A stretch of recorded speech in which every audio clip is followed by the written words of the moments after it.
Hi everyone, welcome or welcome back to the channel. My name is NATOJI and today this video is going to be a rough one. It's not going to please everyone and I really don't aim to. This video could apply to any free-to-play, free-to-download games, gacha games, cross-platform, not only Wuthering Waves, as there is a wave of confusion again around the pay-to-win term that is constantly misused by very few users, either they are hardcore free-to-play or pay-to-win does not matter, and waste everyone's time and energy because any gaming production needs both profiles to keep the game alive, and some users should stop to develop anxiety issues or negative behaviors on terms they don't understand or even bother looking at the meaning. So let's get started in aligning everybody on the same page today here with the dictionary meaning of pay to win, involving or relating to the practice of paying to get weapons, abilities that give you an advantage over players who do not spend money. So pay to win means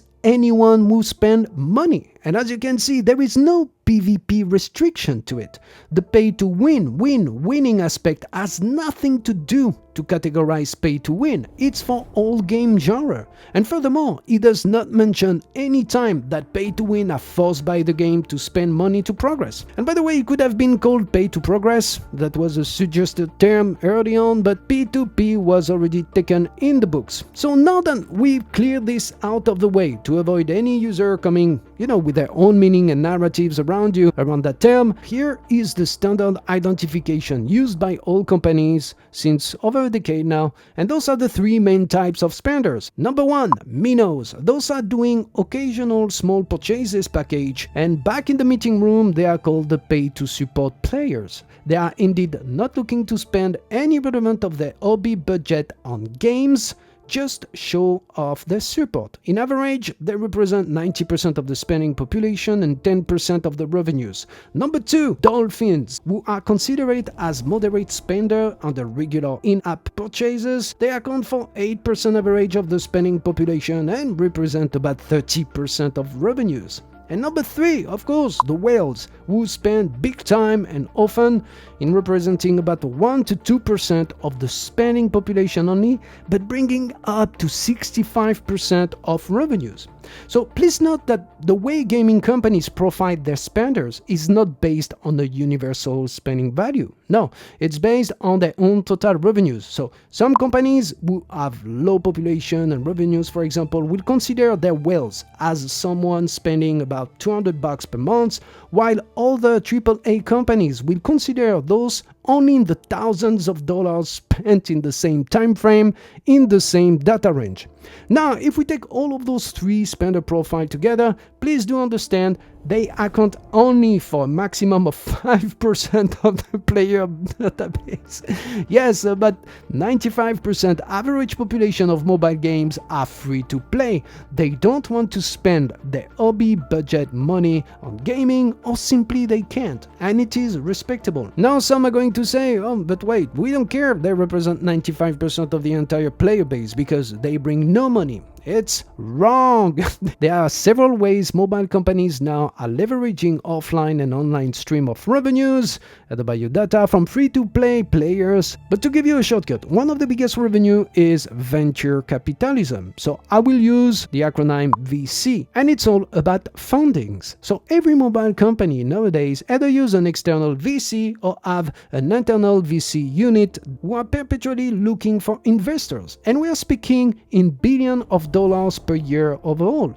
And for those investors, perpetual adoption, daily logins, growth, #cumulated time spent are metric as much valuable as the revenue model. So yes, they indeed matter. So I hope this first part helped to ease the tension of the few hardcore pay-to-win and free-to-play users in understanding that any mobile game need to have both population in order not only to survive on long term, but keep delivering regular updates and development. What I mean is, when for example a game put too much pay-to-win gates early on for players to progress, they oftentimes frustrate the entire free-to-play community gradually, which result in a dead hype, dead community engagement, and then the whales are leaving the game because there are simply nobody playing it anymore. There are hundreds and countless examples, but I have one on the channel. It's called Exos Heroes. Exactly the same. You start to see some of the pay-to-win gates, and yeah, a few years later it shut down. And beautiful, big franchise, beautiful game, etc. Anyway, and same goes the other way.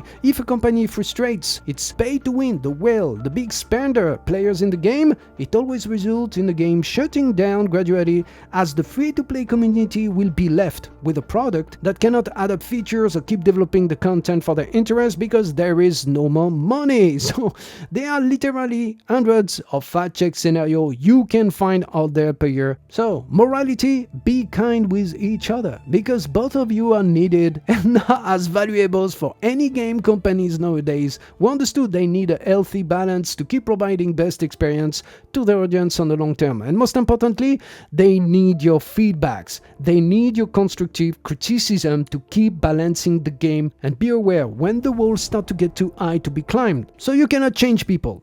Troll stays troll, but stop whining when a content creator use a mention of pay to wins on their thumbnail or content, like win to lose, to take an example of a popular YT content creator here who has highlighted that indeed power creep exists in Wuthering Waves like any gacha game, in showcasing in many of his short videos some cracked unit at S5 or S6 that nearly one-shot endgame bosses. And furthermore, he's clearly answering to players, arguing, mentioning that, oh, there is no pay-to-win gate, it's not a pay-to-win game, it's all about skill issues. But, well, when you can just, use your credit card and one-shot the boss before he can even attack you, so then there is no more skill issues involved for pay to win, as the boss is dead before to move. And please, same goes when you see other type of content creators like Mashed, who rightfully mention that once you reach level 45, you have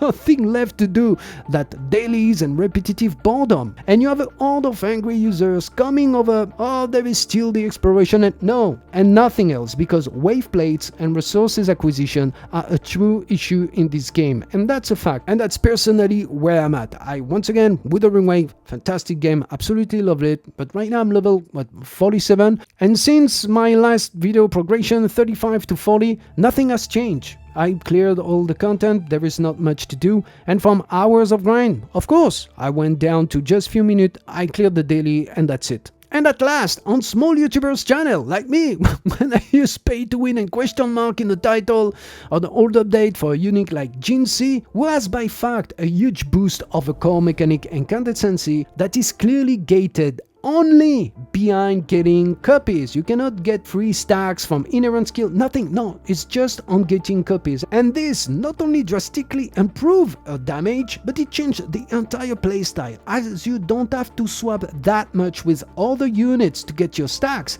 And furthermore, it makes her way more versatile, because you don't need to use only off-field damage unit to maximize her rotation. And the funniest is, the production themselves lowered down the S3 requirement.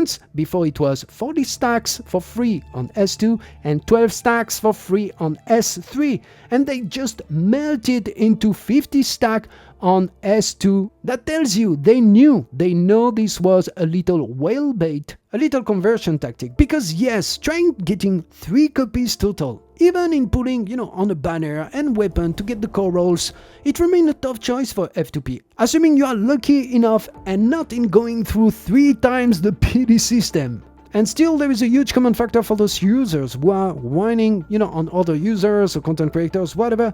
They all apply the black and white science, without taking in consideration all the positive feedbacks in the same content. You can watch the content, there is 90% where everyone is saying, we love the lore, we love the gameplay mechanics, the playstyle, the swapping, we love what the game has to offer. But does that mean we are not going to flag some potential power creep or resources scarcity issues? Hell no, get out of here. So there are still few, ignoring the constructive mention of pay to win in arguing about skill issues and taking example on the very few players who solo clear level 70 boss with level 60 units. While they must understand that is not an argument, as likely 99% of the player base who reach level 60 in Wuthering Waves with their first unit at level 60, They won't try to go immediately solo clear bosses at level 70. They won't do that climb. And while it is a delight to see remarkable skill achievements, this is a ridiculous take on the matter. This is pseudo-elitism at its best. Even the developers have heavily nerfed the quick swapping.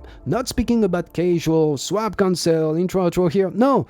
Speaking about the great showcaser players that were able to swap 3 characters per second kind of during the Chinese beta, adding some tremendous amount of damage like 30-40% plus, and they nerfed unit like Kalkaro and Yinling here in the live version to avoid the quick swapping because they knew that down the line such frenetic playstyle won't justify any casual to play the game if you absolutely need to swap 3 times a second in order to clear the content. And still, even with the nerf, they did the right move in my opinion. There are still lots of room for quick swap in the game. There's still a lot of opening in between few units, but now it capped the overall damage you can do, like an extra 8% to avoid scaling the game on a too high difficulty or having players abusing those mechanics for fast content clear with no progression efforts. All of those constructive critics above need to be heard from the developers to ensure they keep improving resources acquisition, as there are many great community suggestions lately that needs to be implemented, in my opinion, to avoid the game losing their daily active player gradually in between the version updates, as the grind has become too hard by fact once you reach level 40-45, even with the ongoing generous events. And yes, they are doing great effort, like for example they indeed immediately replied to the eco-material scarcity in having a well-scheduled event running up right now, offering you 2 times the reward in the tacit fields. And it's not a coincidence. They knew. They are also lowering down the shell credit requirement to level up your eco, but the core issue was not only the shell credits requirement, but the huge amount of eco mat you need and are daily capped behind the wave plate at the moment. So finally, Wuthering Waves to me is doing a great job so far in balancing free-to-play and pay-to-win players, only because of the events and their generous rewards, including all the compensation for the bugs and issues. And aside from all the positive I could share, I'm not even speaking about performance issue in this video. I'm not, you see how kind I am, which is the big fat elephant in the room, by the way, but every and each video I always repeat it, everyone speak about it, so I think everyone knows it. So please understand that this is not negative today, but this is a constructive content video I'm sharing, because if everyone keep building their own narratives out of facts in saying such a comment from this user or such content will scare, potential adoption or give a bad publicity to the brand, to the game, then you are the problem, because you are the one who brings negativity out of facts regardless of your opinion. And freedom of speech is not having the right to shit in your neighbor's shoes freely because you're having a bad day. This is not fair nor respectful, and this should apply to anything in your life, either personal, professional or gaming. And if you still disagree with the fact above, please understand, my channel might not be for you, and I'm totally fine with it, as I'm more than happy to do my best to help, educate sometimes, keep my channel and content positive and constructive for my community. And speaking about Kuro Games and all the other, production, today mobile gaming account for approximately 51% of total video game revenue worldwide. And we are just here to do our best to help them spread their budget on a quarterly basis in sharing users' feedbacks. By the way, my name is NATOJI and you can find my regular Wuthering Waves adventures, account progression and content on my channel, some new player guides and also mobile settings guide. Yes, I only play on mobile. That has helped more players than I was expecting, so thank you so much for watching my videos today. Remember to destroy that like button and hit that bell to support the channel, turn on your notification to receive some more, and as usual, I wish you all to be safe, to be well, and until the next, stay tuned everybody.